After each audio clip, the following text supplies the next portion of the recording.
ఓం నమ శివాయ. నమో నారాయణాయ. ఓం శ్రీ కర్మ నివారణ కాళభైరవాయ నమో నమః. ఓం వజ్రణకాయ విద్మహే తీక్ష్ణ దగ్గుస్థాయ ధీమహి తన్నో నవనారసింహస్వామి ప్రచోదయాతు. హరి ఓం. మా ఛానల్కి స్వాగతం. చూస్తున్న వీక్షకులకు ప్రేక్షకులకు ప్రియ కాళభైరవ భగవంతులకి స్వాగతం పలుకుతూ మమ్మల్ని ఎంతగానో ఆదరిస్తూ ఉండబడినటువంటి ప్రియ సోదరీమణులకు స్వాగతం పలుకుతూ సనాతన ధర్మ సంరక్షకులకు అలాగనే జ్యోతిష్య అభిమానులకు స్వాగతం పలుకుతూ 16/5/2024 నుండి 31/5/2024 వరకు పుట్టినటువంటి వారందరికీ కూడా ముందస్తుగా జన్మదిన శుభాకాంక్షలు.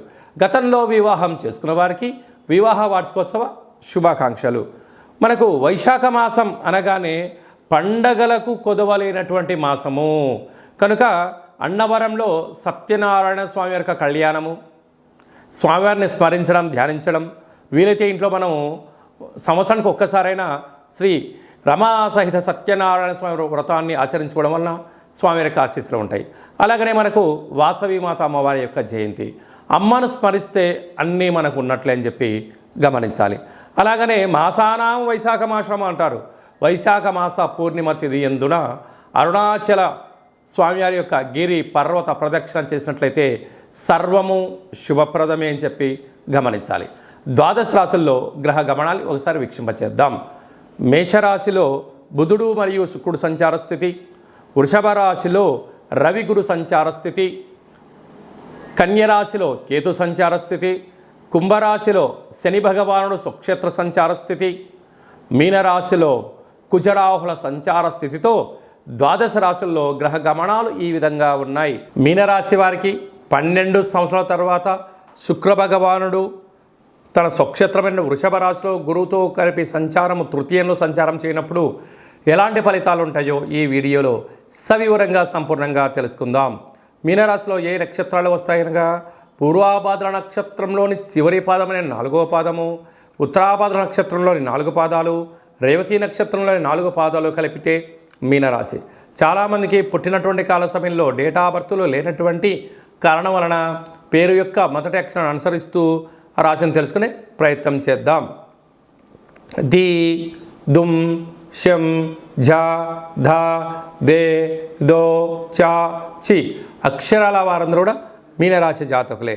మీనరాశి యొక్క అధిపతి దేవగురు బృహస్పతి కనుక వీరికి ఒకవైపు ఏళ్లనాటి శని ప్రారబ్ధ సంచార స్థితిలో ఉండడం, రాశిలోనే కుజుడు సంచారం చేయడం, కుజదోష ప్రభావం కారణం అక్కడే రాహు కూడా సంచారం చేయడం వలన కొన్ని విషయాల్లో మాయా అనేటువంటి కనపడుతూ ఉంటుంది. ఎవరైనా మీకు పని చెప్తున్నారనుకోండి, నా పైన అధికారం చెలాయిస్తున్నారని చెప్పి మీరు అనుకోవడం, లేదంటే మీరైనా ఒక పని ఎవరికైనా అప్పచెప్పారు వాళ్ళు సక్రమంగా చేయకపోవడం, నాకు బాధ్యత లేదు అనేటువంటి పరిస్థితి ఉండడం వల్ల అంటే ఎక్కడో తెలియనటువంటి ఒక చిన్న కొద్దిపాటి డిస్టర్బెన్స్ ఉండే పరిస్థితి చాలా అధికంగా ఉంటుంది. అలాగా విశేషంగా 2వ స్థానంలో బుధ శుక్ర సంచార స్థితి ఉండడం వలన వస్తువులు, బంగారు ఆభరణాలు, విలాస వస్తువులు, కార్లు, బంగ్లాలు, ఫామ్ హౌస్లు, సువర్ణ ఆభరణాలు, వజ్ర వైడూర్య మరకత ఆభరణాలు కొనుగోలు, క్రయ విక్రయాలు యోగదాయకంగా ఉంటుంది. తృతీయంలో 12 సంవత్సరాల తర్వాత శుక్ర భగవానుడు గురువుతో కలిసి ఉండడం వలన అక్కడే రవిచేత హస్తగతం అవ్వడం వలన తల్లిదండ్రులతో, అన్నాదమ్ములతో, అక్కాచెల్లెలతో పార్ట్నర్షిప్ వ్యవహార కార్యక్రమం నడిపించే వారు ఎంతో జాగ్రత్త అవసరం సుమా. లేకపోతే విడిపోవడము, గొడవ పడడము, పోలీస్ స్టేషన్లు అనేక రకాల ఇబ్బంది అయ్యే పరిస్థితి చాలా అధికంగా ఉంటుంది.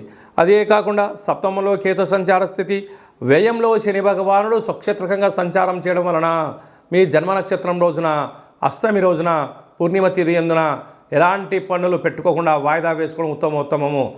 అనేక రకాలుగా అవకాశాలు ఉండినను మీరు సద్వినియోగపరచుకోలేకపోతున్నారు. అనేక రకాలుగా విజయానికి దగ్గర అయ్యే పరిస్థితి మధ్యలో ఆటంకాలు ఉన్నట్లయితే విజయం కోసం మీరు ఎంత బరువు అయితే ఉంటారో అంత బరువు కలిగిన ఉప్పును తులాభారంగా చేసుకొని ఆ ఉప్పును నీటిలో పోసి మహాదేవుడికి రుద్రాభిషేకం చేసుకొని కాళభైరవ స్వామికి ఆశీస్సులు పొందగలిగినట్లయితే అన్నింటా విజయం మీ సొంతం. సువర్ణ అధ్యాయానికి స్వాగతం పలుకుతూ రాబోయేటువంటి బంగారు భవిష్యత్ కాలానికి మీ సొంతం అవుతుందని చెప్పి గమనించాలి.